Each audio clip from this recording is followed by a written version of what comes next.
তো গাইস প্রথমত এখন বাজে দুপুর একটা তো না 12টা বাজে আর এখন আমরা খাইয়ে রেস্ট করতেছি। কিছুক্ষণ পর কাজে যাব 1 ঘন্টা। দেখেন একজন শুয়ে একদম ফ্ল্যাট। এই যে মাসুদ, কি খবর? এভাবে শুয়ে গেছেন কেন? এই খাওয়া দাওয়া করে আসলাম, একটু রেস্ট নিচ্ছি। আচ্ছা, তো এইভাবে রেস্ট নিচ্ছেন এখানে ঘাসের মধ্যে? হ্যাঁ। আচ্ছা আচ্ছা, কেন শরীর খারাপ না কিরকম, কি ক্লান্ত লাগছে নাকি? খারাপ কাজ কাজ করি, বিন্দাস হ্যাপি থাকি।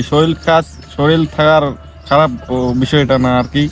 মনে হচ্ছে আর রেস্ট করছি, এখানে এসে রাজ করছি। আচ্ছা, এই ব্যাপার।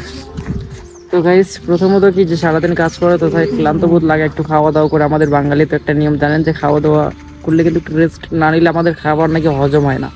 এটা জন্মগত স্বভাব হয়ে গেছে আমাদের। যাই হোক, সেটা বড় কথা না।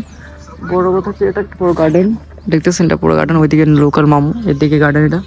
আর মাঝখানে আমরা শুয়ে গেছি, এই যে রুবেল।